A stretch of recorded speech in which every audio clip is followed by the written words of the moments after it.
오늘 함께 나눌 말씀의 제목은 찬송하리로다 라는 제목으로 하나님의 말씀을 함께 나누도록 하겠습니다.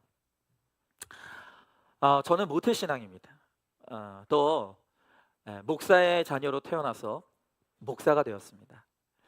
근데 제가 어린 시절에 또 학창 시절에 신앙생활을 하면서 뭐가 좋은 신앙일까? 저는 좋은 신앙이란 열심히 하는 게 좋은 신앙인 줄 알았어요. 그래서 저는 예배 열심히 드렸습니다. 찬양도 열심히 불렀고요. 기도도 열심히 했어요. 여러분, 특별히 제 어렸을 때는 그 좀 능력 있다는 목사님들은 반드시 목이 좀 쉬어 있었어요. 할렐루야 하면서 목을 막 긁어요. 그래서 나도 목사 되는데, 능력 있는 목사 되려면 나도 목이 쉬어야겠다. 그래서 여러분, 정말 목이 터져라 얼마나 열심히 기도했는지 몰라요. 저는 그게 열심히 하는 게 좋은 신앙인 줄 알았어요. 물론 어린 시절에 그렇게 열심히 예배드리고 열심히 기도하고 열심히 찬양한 덕에 오늘 하나님께서 저를 진실하게 예배하는 인생으로 써주시는 것도 맞습니다. 그러나 이제서야 다시 깨닫게 되는 게 뭐냐면, 오히려 저의 열심이 하나님께는 방해가 될 수 있는 것이구나. 제가 그것을 좀 깨닫는 거예요. 여러분, 그렇다면 우리가 하나님께 올려드려야 될 그 참된 찬송은 무엇일까?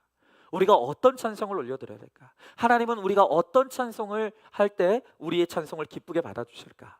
여러분, 오늘 본문을 통해서 우리가 그저 맹목적인 열심히 부르는 찬송이 아니라 정말 하나님이 기뻐 받으시는 찬송이 무엇인가, 우리가 그것을 함께 좀 나눠보도록 하겠습니다. 자, 먼저 첫 번째로 공평하신 하나님을 찬송해야 합니다. 자, 오늘 본문의 31절의 말씀에 보니까 여호와께서 레아가 사랑받지 못함을 보시고 그의 태를 여셨으나 라헬은 자녀가 없었더라 그랬습니다. 자, 여러분, 지금 우리가 레아와 라헬을 보고 있습니다. 레아는 남편의 사랑을 받지 못하는 비극적인 여인이에요. 여러분, 오늘 우리 한글 성경은 사랑받지 못하였다라고 단순하게 기록되어 있지만, 사실 히브리 원어를 보면요, 원어 성경에는 가증히 여김을 받다, 줄곧 미움을 받다 라고 하는 굉장히 강한 말로 표현되어 기록되고 있습니다. 근데 여러분, 생각해보면 그럴만해요. 여러분, 이 야곱은 라헬을 사랑해서 라헬을 위해 7년을 일한 끝에 라헬을 아내로 맞아들이려고 했어요. 그런데 아침에 눈 떠보니 누구요? 레아라. 완전 속았어요. 더구나 라헬을 얻기 위해서 1 플러스 1이 아니라 7 플러스 7, 무려 14년을 일해야만 하는 거예요. 여러분, 그러니 야곱은 레아를 볼 때마다 싫어요. 화가 나요.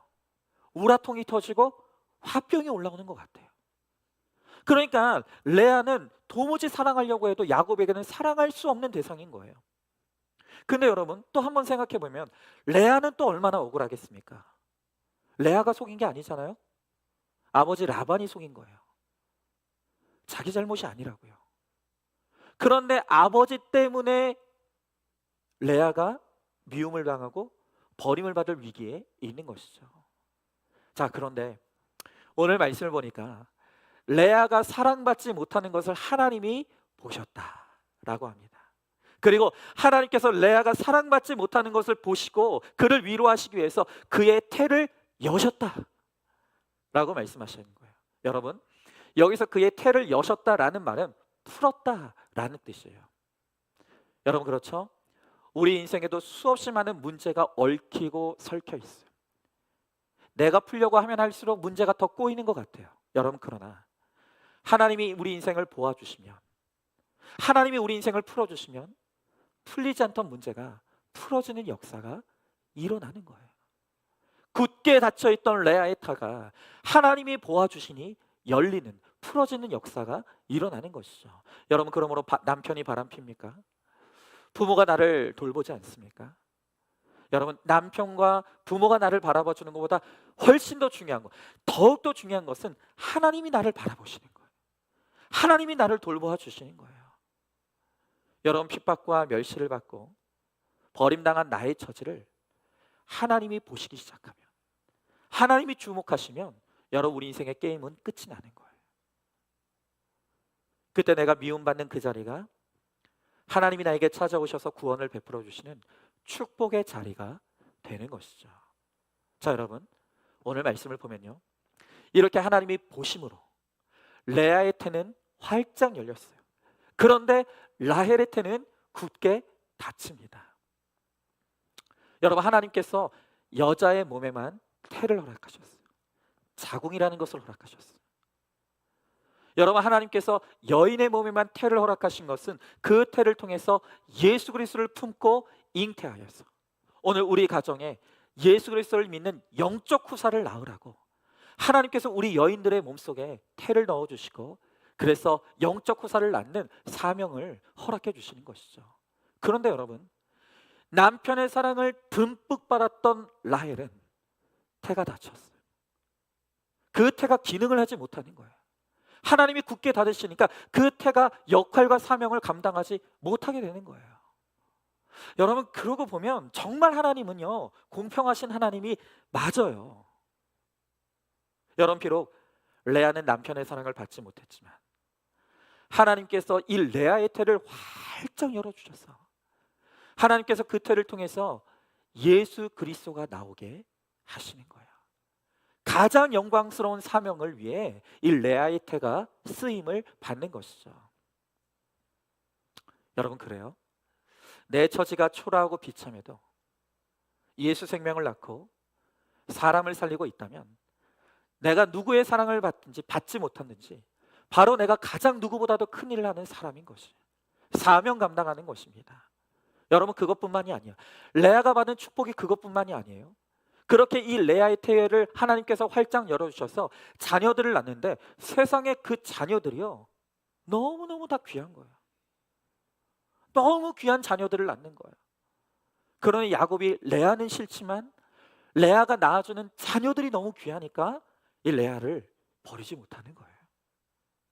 여러분, 많은 사람들이 레아를 참 애처롭게 여겨요. 사랑받지 못하는 레아를 참 불쌍히 여겨요. 그러나 사실은 알고 보면 그 누구보다도 하나님께서 레아를 사랑하셨고 레아에게 어마어마한 은혜와 축복을 허락하시는 거예요. 여러분, 우리 자녀들도 마찬가지입니다. 우리는 대부분 환경이 좋아야 자녀들이 훌륭하게 자란다라고 생각을 해요. 여러분, 그러나 그렇지 못하다 할지라도 지나고 보면 하나님께서 정말 열악하고 힘든 환경에 있던 그 사람들에게 은혜를 베풀어 주셔서 정말 너무나 귀한 인생을 살아가는 사람들이 너무 많다는 거예요. 여러분, 부모의 폭력에 시달립니다. 심지어 부모에게 버림받을 수도 있고, 너무나 가슴 아프게도 나를 낳아주신 부모로부터 성적 학대를 당하는 그런 자녀들도 있어요. 정말 어디 가서 나의 아픔을 이야기할 수 없어요. 여러분, 그것은 자녀들의 잘못으로 일어난 일은 아니죠. 여러분, 그렇기 때문에 하나님이 레아를 보시고 레아를 배려하시고 후대해 주셨던 것처럼 바로 그러한 환경 가운데 있는 우리의 자녀들도 하나님이 가까이 찾아가 주시고 후대해 주시는 은혜를 베풀어 주시는 것입니다. 여러분, 오히려 환경이 불우해서 하나님을 만난 자녀들이 많아요. 그들은 마음이 가난해요. 그래서 하나님밖에는 바라볼 곳이 없는 바로 그 환경을 통해서 주님이 그 자녀들을 만나 주시고 그 자녀들을 이끌어 주시는 것이죠. 여러분, 반면에 행복해요. 부족할 것이 없어요. 구하는 것마다 부모가 다 채워줘요. 여러분, 그런 풍족한 환경에 있는 우리 자녀들이 정말 하나님이 간절할까요? 하나님을 바라볼 일이 있을까요? 말씀이 들리겠습니까? 아니요. 말씀이 들리지도 않고 깨달아지지도 않는 것이죠. 여러분, 그러니까 환경이 힘들어서 하나님이 배려하시고 후대해 주시는 것이 그게 바로 공평이라는 거예요. 비록 레아가 남편의 사랑은 받지 못했지만 바로 그 공허함과 그 외로움으로 하나님 앞에 나아갔을 때 하나님이 그를 바라봐 주시고 하나님이 그를 만나 주시고 하나님이 그에게 은혜를 베풀어 주셔서 태의 문을 활짝 열어 주시는 바로 그 하나님은 공평하신 하나님이시고 좋은 하나님이라는 거예요. 여러분, 우리는 정말 모든 일에 공평하신 하나님을 찬양할 때 하나님께서 우리의 찬양을 받아주신다는 거예요. 여러분, 한번 질문해 봅니다. 나에게 하나님은 공평하신 하나님이십니까? 만약 그렇지 않다면 하나님이 불공평하다고 느껴지는 이유가 무엇입니까? 당시엔 아프고 힘들었지만 지나고 보니까 하나님이 공평케 해주셨다고 깨닫는 일은 무엇입니까? 자, 두 번째로 공평하신 하나님이 우리의 작은 섬김도 다 갚아주시기에 우리는 우리의 헌신을 갚아주신 하나님께 찬송해야 합니다. 자, 여러분, 오늘 이 야곱과 레아의 이 기가 막힌 결혼의 사건 속에서 또 다른 피해자는 분명히 야곱이죠. 하나님은 야곱에게 라헬을 위해서도 7년을 일하게 하시고 레아를 위해서도 7년의 값을 더 치르게 하세요. 여러분, 사실 진짜 억울한 일이에요. 분명히 외삼촌 라반과 야곱이 계약을 맺을 때는 나는 라헬을 위해서 7년을 일하겠습니다 라고 했다고요. 그런데 그때는 아무 말 없더니 아니 갑자기 우리나라에는 그런 법이 없다고, 내가 큰 딸을 줄 테니까 우리 작은 딸 라헬을 위해서 7년을 더 하라고. 아까도 말씀드렸죠. 1 플러스 1이 아니에요. 7 플러스 7, 무려 14년을 무보수로 허송세월을 날려버려야 되는 거예요.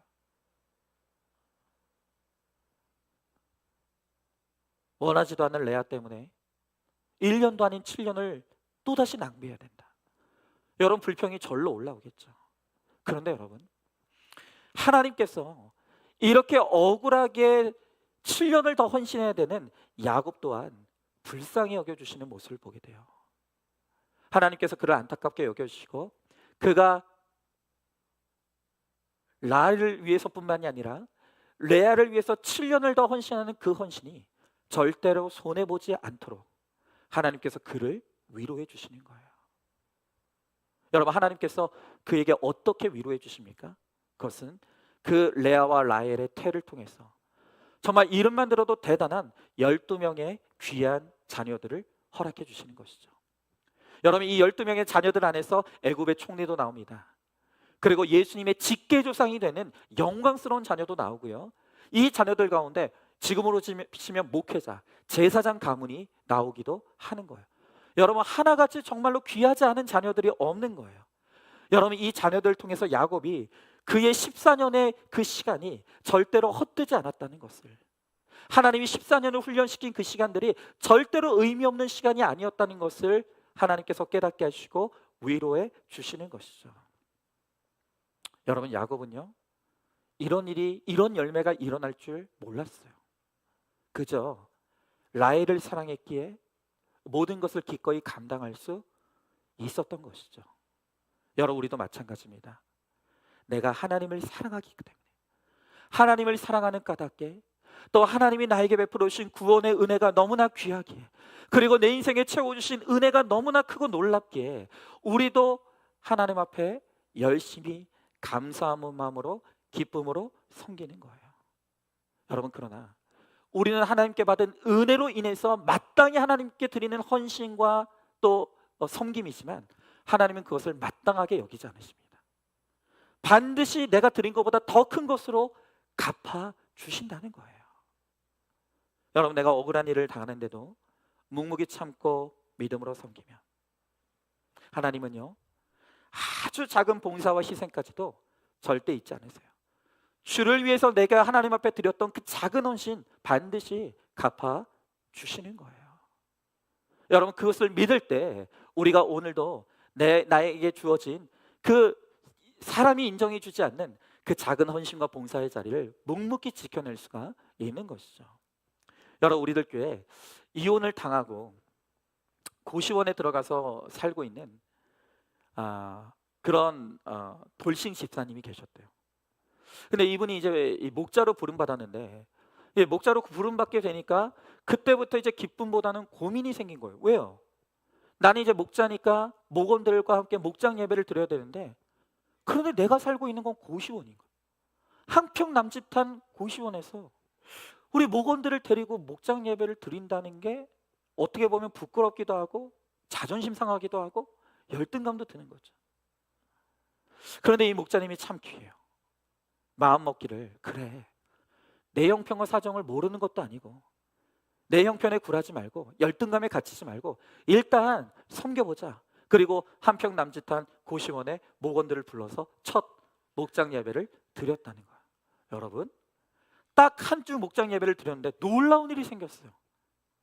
이 목사님에게 집이 생긴 거예요. 심지어는 약간의 물질까지 생겨서 온 목원들과 함께 초대해서 한턱을 거하게 냈다는 거예요. 여러분, 이런 일이 그냥 일어나겠습니까? 마음만 먹었다니.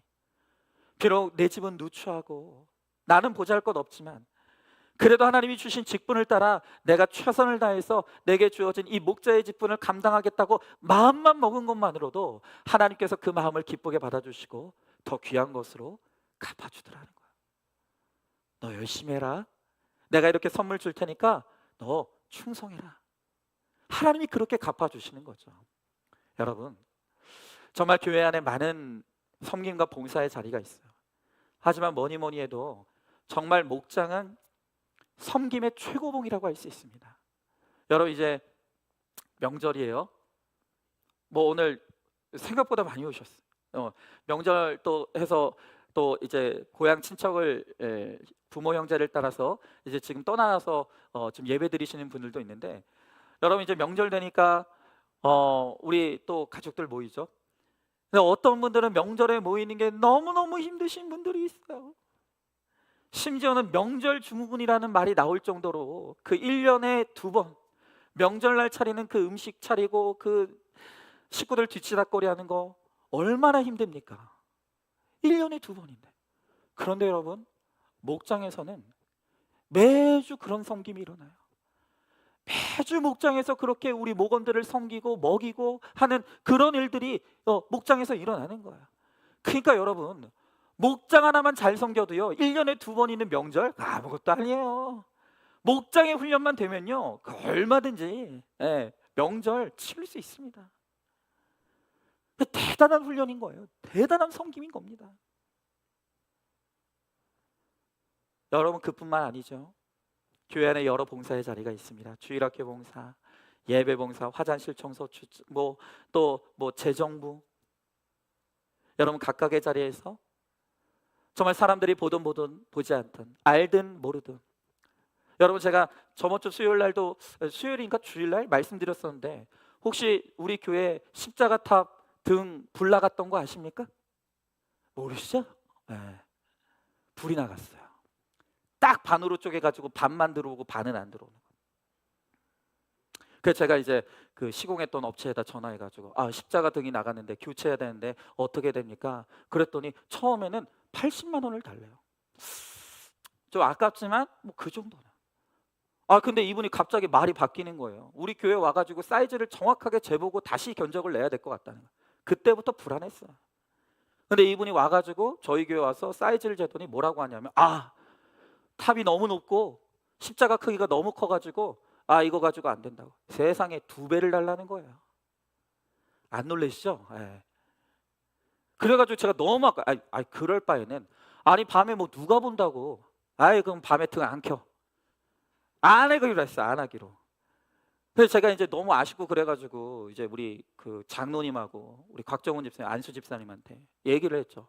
세상에 160만 원을 달라고 한다. 그냥 전기 끊어달라고. 어떤 일이 일어난 줄 아십니까? 장로님하고 곽 집사님이 저 십자가 탑에 올라가가지고 십자가를 끌어내려가지고 등을 다 다시고 다시 올리셨어요. 제가 깜짝 놀래가지고 다시는 올라가지 마시라고. 그러다가 넘어져가지고 우리 부인 집사님 권사님들 과부되면 어떡하려고 그러시냐고. 절대로 올라가지 마시라고. 목사님 튼튼하니까 괜찮다고. 우리가 이렇게 해서 교회 재정 아낄 수 있으면 얼마나 감사한 거냐고. 진짜 무슨 은혜인지 모르겠어요. 진짜 여러분들이 모를 때 이렇게 교회를 사랑하고 아끼는 분들이 있는 거예요. 여러분, 그런데 하나님을 사랑하고 교회를 사랑해서 마치 예수님의 발 앞에 옥합을 깨트려 부어드리고 그의 머리카락으로 닦아드리는 그 헌신처럼 우리가 하나님을 사랑해서 하나님께 드리는 우리의 시간과 물질과 정성, 여러분 하나님이 절대 잊지 않으십니다. 반드시 갚아주신다는 거예요. 여러분, 하나님은 어제나 오늘이나 동일하게 역사하십니다. 공평하신 하나님께서 나의 섬김에 남김없이 반드시 기억하시고 나에게 갚아주시고, 만약 나에게 갚아주지 아니하시면 우리 자녀들에게 갚아주시고, 우리 자녀들에게 갚아주지 아니하시면 우리 후손들에게 반드시 갚아주실 줄로 믿습니다. 여러분, 제가 언젠가도 고백했던 내용이에요. 저희가 삼형제가 있지 않습니까? 근데 제가 우리 삼형제를 볼 때마다 너무 이해가 안 되는 거예요. 여러분, 저희 삼형제 정말 어렸을 때 목회자 가정의 자녀들이었지만 쉽지 않았습니다. 각자 사춘기를 겪으면서 정말 엇나가고, 왜 내가 목회자 집안에 태어나가지고 왜 이렇게 힘들게 살아야 되는가, 얼마나 형제들이 원망하고 불평하고 이게 막 엇나가고, 이거 정말 우리 가정에 소망이 있을까? 그랬던 시간들이 있었어요. 그런데 참 이상하죠? 하나님께서 어느 순간부터 각 자녀들을 다 만나주시는 거예요. 그리고 목회자로 불러주셨어요. 그뿐인가요? 하나님께서 목회자로 사역할 수 있도록 너무 귀한 배우자들을 다 만나게 해주시는 거예요. 그뿐인가요? 우리 세 형제의 가정에 하나님께서 또 태회문을 열어주셔서 너무 귀한 자녀들을 다 허락하셔요. 여러분 아시잖아요. 이게 돈으로 되나요? 이게 노력한다고 되나요? 아니잖아요. 저는 너무 이상한 거예요. 왜 하나님께서 우리 세 형제들을 이렇게 배려해 주시고 은혜를 베풀어 주실까? 근데 아무리 그 이유를 찾아보려고 해도 저희 자신에게는 이유를 찾을 수가 없어요.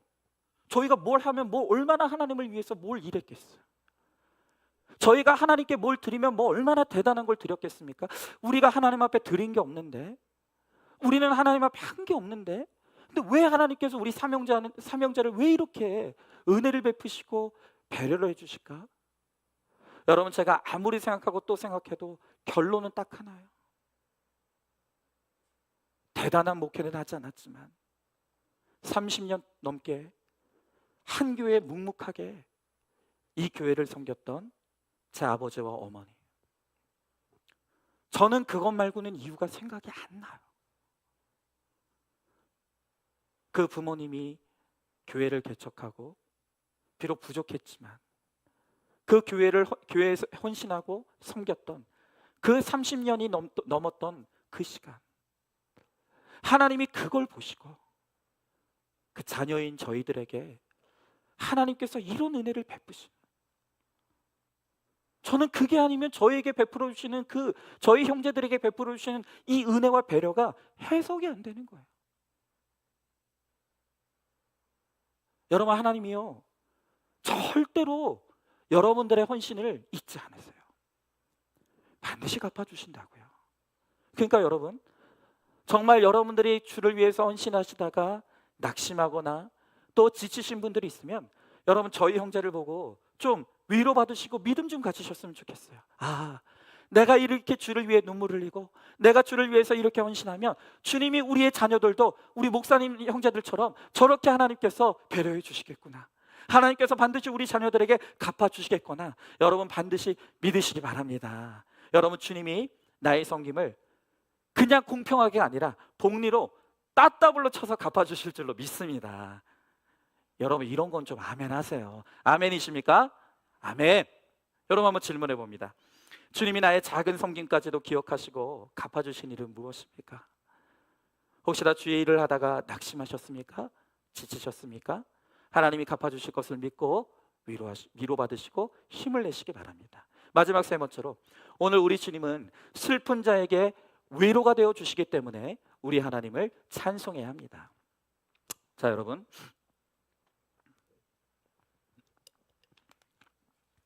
야곱이 형의 위험을 피해서 찾아간 이 라반의 집은, 라반과 야곱은 보통 사이가 아니죠. 라반은 야곱의 외삼촌이에요. 그리고 야곱은 라반의 조카예요. 혈육이라고요. 보통 인연이 아니죠. 여러분, 그런데 외삼촌이 조카를 등쳐먹었어요. 그리고 그 일을 벌이기 위해서 세상에 자기 딸을 이용하는 거예요. 야곱이 가만 보니까 쓸만하거든요. 그러니까 이 야곱을 이용하고 이 야곱을 최대한 붙잡아두기 위해서, 그래서 볼모로 이용한 게 레아였던 거예요. 여러분, 그러니 정말 이 레아는 너무 상처가 많은 여인이에요. 아버지가 자신을 이용해서 야곱을 붙드는 도구로 사용하고, 그 아버지가 딸을 팔아버린 거나 다름없죠. 그런데 그렇게 해서 시집간 야곱은 나를 사랑해 주지 않아요. 그리고 이 야곱은 늘 내 동생 라헬만 쳐다보며 사랑하는 거예요. 여러분, 그러니 이 레아가 얼마나 외로웠을까요? 얼마나 마음이 아팠을까요? 여러분, 그럼에도 불구하고 이 레아의 참 귀한 여인인 것이 그래도 남편을 사모했어요. 그리고 남편이 섬기는 하나님을 사랑했습니다. 그리고 그 하나님을 섬기는 거예요. 여러분, 한편으로 인간적으로는 그래요. 레아가 여잔데 얼마나 외롭고 고독했겠습니까? 누구라도 붙잡고 정말 이 외로움을 이겨보고 싶지 않았겠습니까? 그런데 레아의 은혜가 뭔지 아십니까? 여러분, 너무 외로워요. 남편이 사랑해 주시지 않아서 너무 외로워요. 그런데 아무리 주변을 돌아봐도 내가 기댈 다른 남자가 없는 거예요. 여러분, 이게 은혜예요.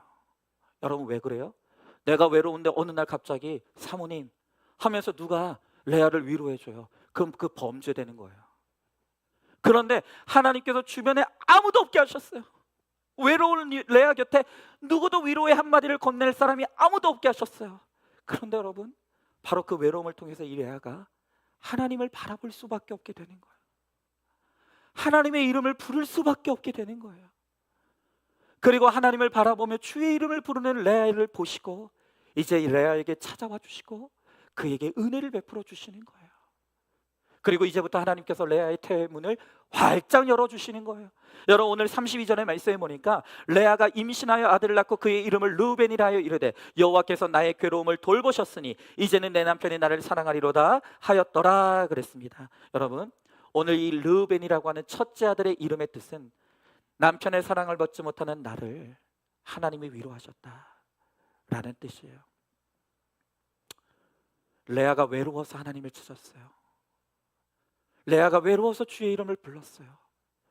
그랬더니 하나님께서 르우벤을 통해서 위로해 주시는 거예요. 그런데 하나님의 위로가 여기서 끝나지 않습니다. 이제 남편이 돌아오라는 우리라는 희망을 품으며 이제 둘째 아들이 낳게 되는 거예요.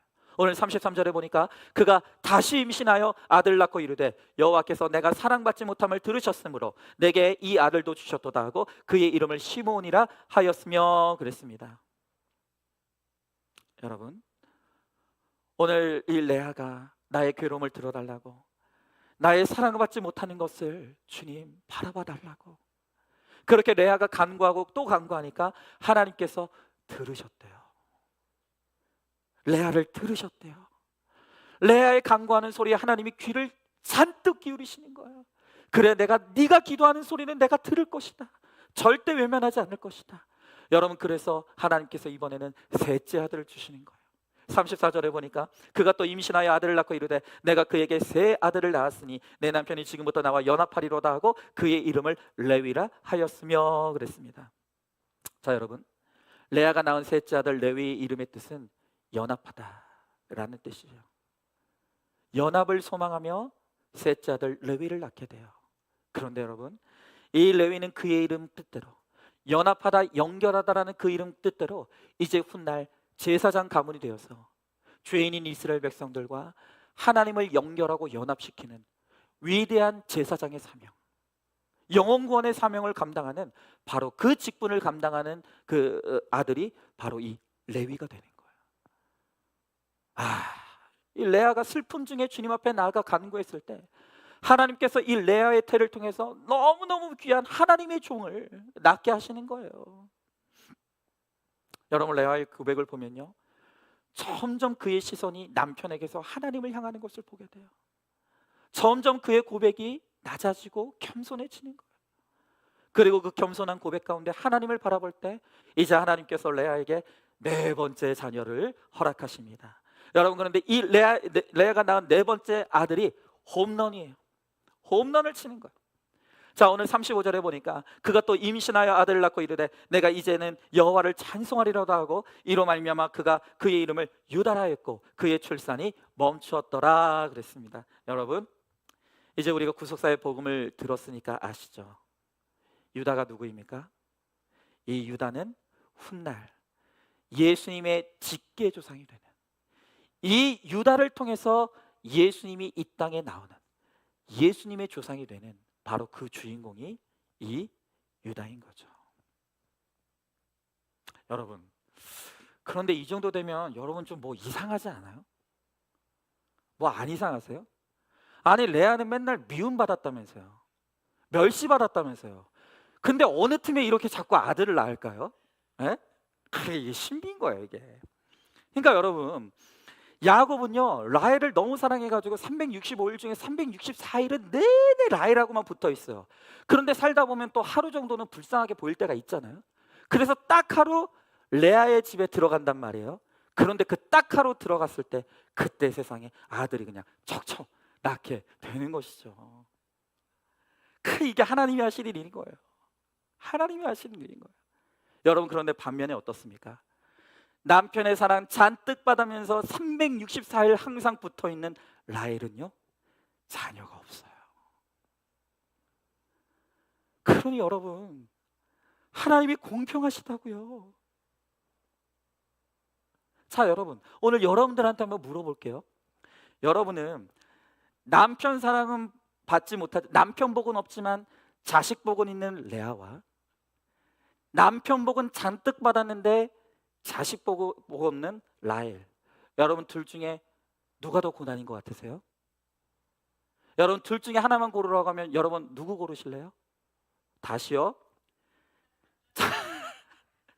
자식 복은 얻었는데 남편 복은 지지리로 없는 레아, 에? 남편 복은 있는데 또 자식 복은 지지리도 없는 라헬, 누가 더 힘들어요? 누가 더 고난이에요? 누가 더 나은 인생이에요? 여러분, 정답이 뭡니까?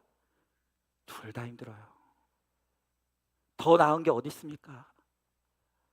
그냥 다 각자의 십자가가 있는 거예요. 레아는 레아의 고난을 통해 하나님이 문을 두드리시는 것이고, 라헬은 라헬의 고난을 통해서 하나님이 끊임없이 찾아와 주시는 거예요. 우리는 항상 내가 받은 것은 누리지 못하고 늘 남이 가진 것만 바라보기 때문에 하나님은 공평하지 않다고 말씀하시지만, 여러분, 누구도 다 주신 사람은 없어요. 누구도 아무것도 주지 않은 사람도 없어요. 하나님께서 각자에게 십자가를 주시고 각자의 고난을 주셔서 그 고난의 십자가를 통해서 주님은 오늘도 우리를 구원의 사람으로, 거룩의 사람으로 만들어 가시는 거예요. 여러분, 재미있는 이야기 하나를 들었어요. 재미없으면 어쩔 수 없고요. 예. 여러분, 형편은 어렵지만 믿음이 좋은 한 자매가 있었어요. 근데 삶의 형편이 나아지질 않는 거예요. 그래서 이 자매의 원망이 올라와요. 하나님, 내가 이렇게 하나님을 믿고 사랑하고 섬기는데 왜 나에게 이렇게 힘들고 무거운 십자가를 주십니까? 원망을 했어요. 그런데 어느 날 하루는 꿈에 예수님이 나타나셨어요. 그 꿈에 예수님이 나오셨는데 예수님이 힘들게 십자가를 지고 가시는 거예요. 그 모습을 보면서, 주님이 내 죄 때문에 저 십자가를 지시고 가시는구나. 그러면 나도 예수님의 십자가 같이 지고 나도 예수님 따라가야지. 그리고 그 꿈에 이제 예수님의 십자가를 함께 지고 이제 내 십자가를 지고 가는 거예요. 근데 이제 한참 가다 보니까 십자가가 무거워요. 그래서 자매가 간구합니다. 주님 목 쓰셨잖아요. 그러니까 제 십자가 너무 크고 무거우니까 조금만 잘라주세요. 그래서 예수님이 빙그레 웃으시면서 잘라주셨어요. 처음에 이제 가벼워졌어요. 근데 또 지고 가다 보니까 또 이제 무거워지는 거예요. 주님, 조금만 더요. 조금만 더 잘라주세요. 우리 예수님께서 이번에도 아무 말 없이 십자가를 잘라주셨어요. 그런데 또 지고 가다 보니까 또 무겁네요. 그래서 이 자매가 죄송한데 조금만 더요. 조금만 더. 그렇게 조금만 더 하면서 막 자르다 보니까 어느새 한 손에 쥐고 가도 너무너무 가벼운 너무 작은 십자가가 됐어요. 좋은 거예요. 너무 작은 십자가, 쉬운 십자가 지고 가니까 이제 찬송을 부르며 가게 됐어요. 여러분, 그런데 웬일이에요? 이제 드디어 천국문 앞에 다다랐는데 그 천국문 앞에 강이 흘러요. 무슨 강이요? 요단강. 며칠 후 요단강 건너서 만나리. 천국문 앞에 갔는데 요단강이 너무나 거세게 흐르고 있으니까 이제 눈앞에 천국문이 보이는데 그 강 때문에 건널 수가 없는 거예요. 그런데 기가 막힌 게 뭔지 아십니까? 주위를 돌아봤더니 함께 십자가를 지고 있던 다른 사람들은, 그 기단한 큰 십자가를 온전히 지고 갔던 사람들은 그 십자가를 다리로 놓고 그 길을 건너서 천국문 안으로 들어가는 거예요. 그런데 이 자매는 십자가가 무겁다고 자르고 또 잘라서 너무 십자가가 작아졌어. 이 십자가로는 요단강을 건널 수가 없는 거예요. 이제 천국문이 눈앞인데 내가 이 강만 건너면 되는데 내 십자가가 너무 작아서 이 강을 건널 수가 없는 거예요. 그래서 그 꿈에서 이 자매가 목을 놓아서 우는 거예요. 내가 왜 그랬을까? 내가 왜 그랬을까? 그러다 잠에서 깼어요. 그리고 이 자매가 그 앉은 자리에서, 그 누웠던 자리에서 엎드려 기도하면서, 주님, 다시는 내 십자가가 무겁다고 불평하지 않겠습니다. 다시는 주님의 십자가를 내가 원망하지 않겠습니다. 내가 이 십자가 잘 지고 가겠습니다. 여러분, 하나님께서 지금 우리에게 주신 십자가가 나에게 고르고 골라서 주신 가장 알맞은 십자가예요. 여러분, 내 십자가가 힘들고 무겁다고 그 십자가 버리고 다른 십자가 지면 그 십자가 더 힘들어요. 더 무거워요. 결국 우리가 깨닫게 되는 것은, 하나님이 나에게 처음 주셨던 그 십자가가 가장 좋은 십자가였구나. 그걸 깨닫게 되는 거예요. 여러분, 지금 버리고 싶은 십자가가 뭐예요? 남편 십자가요? 아내 십자가입니까? 내 그놈의 자식 십자가 지고 싶지 않습니까? 직분의 십자가가 너무너무 힘듭니까? 아니요. 여러분, 그 십자가 잘 지고 가면 하나님이 위로해 주시는, 하나님이 갚아주시는 거예요. 하나님이 반드시 그 십자가의 눈물을 닦아주시는 거예요. 여러분, 마지막으로 꼭 레와 같은 한 자매의 간증을 소개하고 마치도록 하겠습니다. 한번 들어보세요. 제가 어릴 때 어머니는 무능한 남편과 세 딸을 두고서 집을 나갔습니다. 홀로 자녀를 감당할 수 없었던 아버지는 우리 자매들을 다 친척 집에 맡겼고 저는 작은 아버지 댁에 보내졌습니다. 저는 그곳에서 천덕꾸러기 되지 않으려고 부단히 노력을 했습니다. 그러나 저의 존재 자체가 밉상이다 보니까 아무리 조심해도 미움받는 걸 피할 수가 없었습니다. 제가 이런 이야기를 오픈하면 모두가 저에게 불쌍하다, 힘들었겠다 이야기를 합니다. 하지만 이때가 제 인생에서 가장 아픈 순간이 아니었습니다. 저의 가장 고통스러운 기억을 떠올려 보라고 하면 제 생각이 항상 이 시점으로 모여집니다. 그것은 바로 남편이 감옥에 가고 저 홀로 남겨져 아이를 출산했던 때였습니다. 그때의 상처를 잊어버릴 수도 없고 누구에게도 말할 수도 없었습니다. 어린 자녀들을 버려두고 떠난 엄마와 무능력한 아버지에게서는 제가 기대할 것이 없었습니다. 그러나 남편은 달랐습니다. 나의 사람이라고 여겼기에 남편만은 나의 결핍을 채워줘야 한다고 믿었습니다. 그런데 그런 남편이 갑자기 사라져버리자 얼마나 슬프고 무서웠던지요. 아이를 혼자 낳고 병실에 있을 때는 꼭 섬에 갇힌 것만 같았습니다. 나를 철저히 홀로 두신 하나님이 꼭 악마처럼 느껴졌습니다. 그리고 악하게 살지 않았는데 왜 나에게 이런 일이 닥쳤을까? 하나님이 계신다면 내 고통을 이렇게까지 모른 척할 수 없는 것이 아닌가? 원망도 많이 했습니다. 남편이 출소하면 나의 고통을 보상받을 줄 알았습니다. 하지만 그 후로도 고난은 계속 찾아왔습니다. 정말 땅끝까지 내려간 인생이었습니다. 그러나 주님을 깊이 만난 후 이 모든 일이 나를 버리신 사건이 아니라는 걸 깨닫게 되었습니다. 내가 가는 길을 그가 아신다는 욥기서의 말씀을 보고 하나님이 내 형편을 아셨구나, 내가 살아온 날들을 다 보고 계셨구나 깨달아지면서 얼마나 은혜를 받았는지 모릅니다. 죽을 것 같은 환경 속에서 하나님을 원망했지만 그 하나님이 계셔서 제가 살아날 수 있었고 살아낼 수 있었고 살아올 수 있었습니다. 하나님을 만난 것이 제 인생에서 가장 기쁜 일입니다. 이렇게 고백했어요. 여러분, 하나님이 우리의 고난을 아세요. 사람 때문에 받은 고난, 그리고 하나님의 이름 때문에 당하는 고난. 여러분, 그 고난을 하나님이 알고 계십니다. 레아가 비록 남편의 사랑을 받지 못하는 너무나 박복한 여인이었지만 그 고난의 외로움을 통해 하나님께 돌아가 하나님을 바라보고 하나님의 이름을 부를 때 하나님께서 이 레아를 보시고 그를 깊이 위로하셔서 그에게 아름다운 태의 열매를 허락하셨다고 오늘 말씀을 통해 우리들에게 증거해 주시는 거예요. 여러분, 오늘 우리가 믿는 이 하나님은 우리의 찬양과 찬송을 받기에 합당하신 하나님이에요. 우리가 하나님의 무엇을 찬송하라고 합니까? 하나님이 공평하심을 찬양하라고 합니다. 그리고 우리의 작은 헌신과 섬김에도 결코 잊지 않으시고 갚아주시는 하나님이시기에 찬송하라고 하십니다. 그리고 슬픈 자의 위로가 되시는 하나님이시기에 우리의 눈물을 닦아주시는 하나님이시기 때문에 그 하나님을 찬송하라고 말씀하십니다. 여러분, 오늘 이 시간 정말 공평하신 하나님, 그리고 나의 섬김을 기억하시는 그 하나님, 우리의 슬픔의 위로가 되시는 그 하나님을 찬송하시기 바랍니다. 그럴 때 우리의 찬송 가운데 임하시고 우리를 바라봐 주시고 또 우리에게 은혜를 베푸시고 우리를 축복해 주시는 그 하나님의 은혜를 가득히 누리는 저와 여러분, 우리 모두가 될 수 있기를 주님의 이름으로 축복합니다. 오늘 이 시간 우리 같이 말씀을 기억하면서 우리 감사, 이 찬양 우리 같이 찬양하면 좋겠습니다. 여러분, 하나님은요 진짜 공평하세요.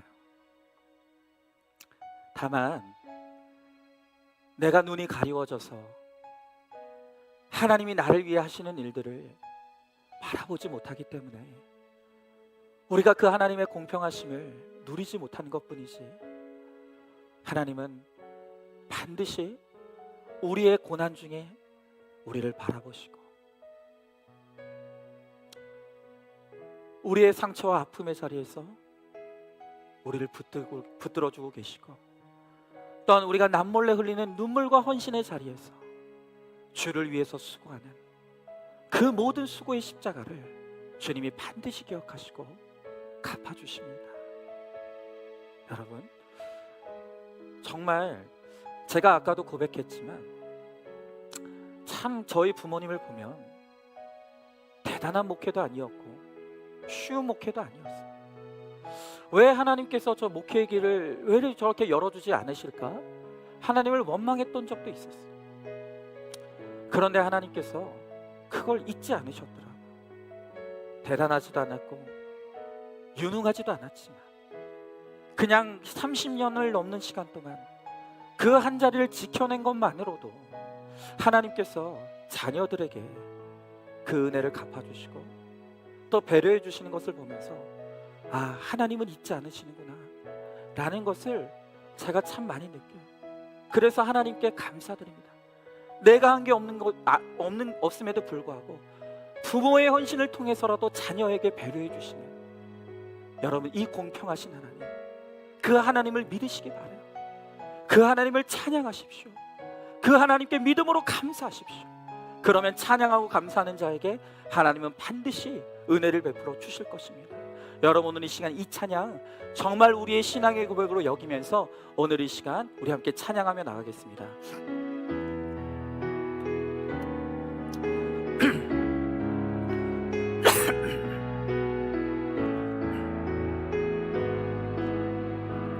오늘 찬양의 가사를 기억하면서 함께 찬양합니다.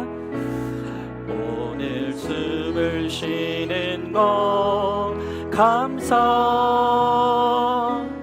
나를 구원하신 것 감사,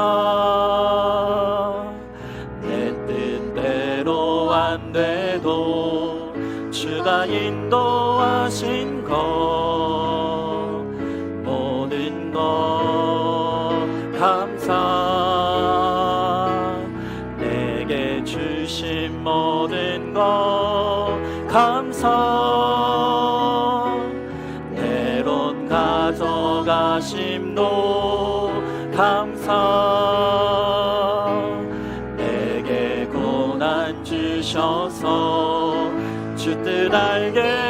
하신 것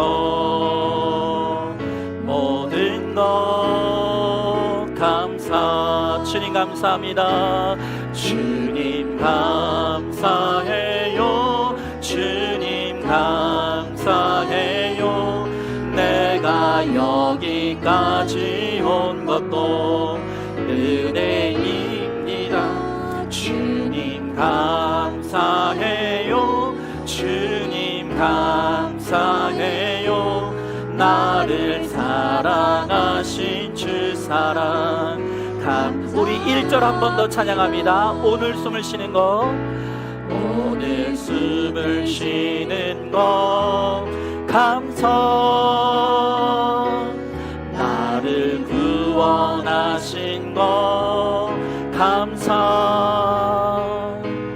내 뜻대로 안 돼도 주가 인도하신 것 모든 것 감사. 아멘. 내게 주신 모든 것 감사. 때론 가져가심도 감사. 내게 고난 주셔서 주 뜻 알게 하신 것 모든 것 감사. 아멘. 주님 감사해요.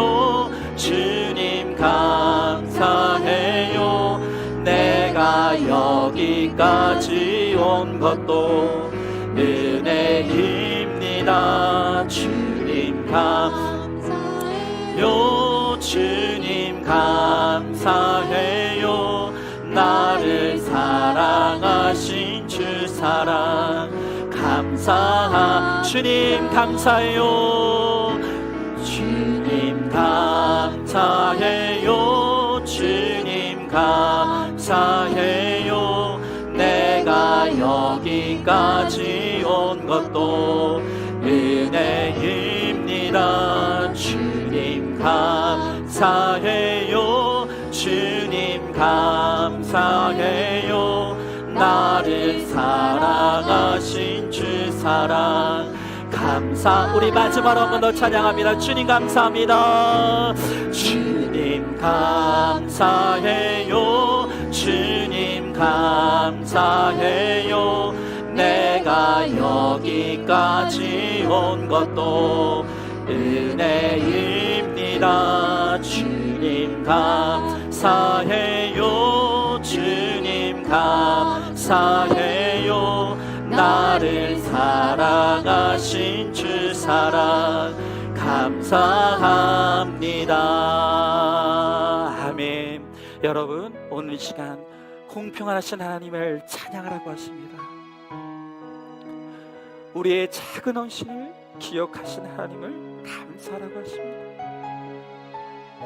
나의 아픔과 눈물, 나의 고통과 상처의 시간에 나를 바라보고 계시고 나와 함께 하시며 나를 업고 가고 계시는 그 하나님을 찬양하라고 주님 말씀하십니다.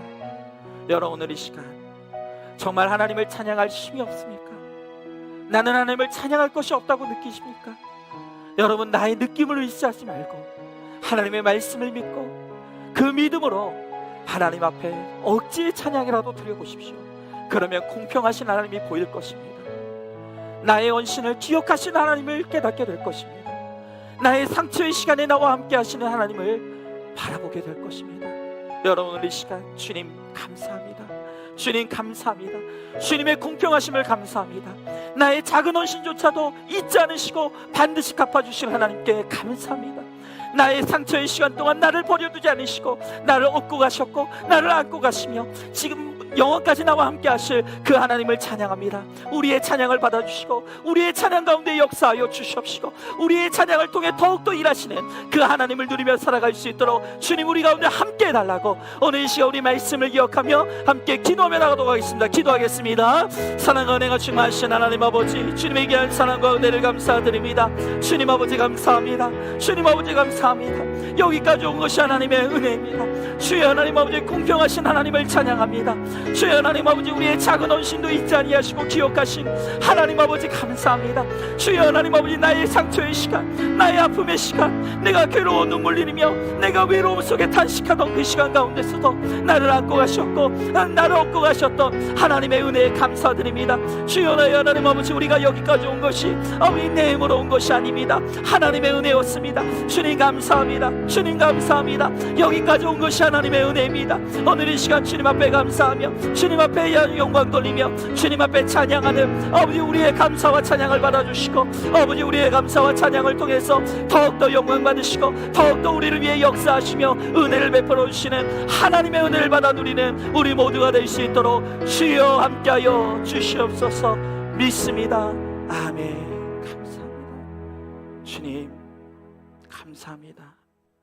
주님 감사합니다. 여기까지 온 것이 하나님의 은혜였습니다. 주님이 이 시간까지 공평하신 하나님의 은혜로 나와 함께 하셨습니다. 또한 나의 작은 헌신도 잊지 않으시고 갚아주시는 은혜로 나와 함께 하셨습니다. 또한 정말 내가 외로워서 슬플 때, 내가 괴로움에 눈물을 흘릴 때, 또한 내가 고통과 상처 중에 아파하고 있을 때도 나를 안고 가셨던, 또 나를 업고 가셨던 그 하나님의 은혜에 감사드립니다. 주님, 오늘 이 시간 우리가 믿음으로 나를 여기까지 인도하신, 그리고 나를 앞으로도 인도하실 그 하나님께 감사하며 찬양하오니 주여 우리의 감사와 찬양을 받아 주시옵소서. 그리하여서 우리의 감사와 찬송을 통해서 더욱더 영광 받으시고 더욱더 은혜 베풀어 주시고 우리를 위하여 더욱더 일하시는 하나님의 은혜를 받아 누리는 우리 모두가 될 수 있도록 우리 주님께서 함께하여 주시옵소서. 하나님, 이제 추석 명절입니다. 내 사랑하는 부모와 또 형제들을 만날 것인데 하나님, 그곳에서 내가 믿고 누리는 그 하나님으로 인한 우리의 찬송을 그들이 볼 수 있게 하시고 우리의 감사를 보게 하셔서 나를 통해 살아계신 하나님의 복음이 증거되어질 수 있도록 하나님, 우리를 구원의 통로로 사용하여 주시옵소서. 우리 주님께서 반드시 그렇게 하여 주실 줄 믿사오며 사랑이 많으신 우리 예수님 이름 받들어 기도드리옵나이다. 아멘. 이제는 우리 주 예수 그리스도의 은혜와 하나님의 사랑과 성령의 교통하심이, 하나님의 공평하심을 찬양하며 우리의 헌신을 기억하시고 갚아주시는 하나님을 찬양하며 슬픈 자의 위로가 되시는 하나님을 찬양함으로 주님께 영광 돌리기를 소망하는 사랑하는 모든 성도들 머리 위에 이제로부터 영원토록 함께 계실지어다. 아멘.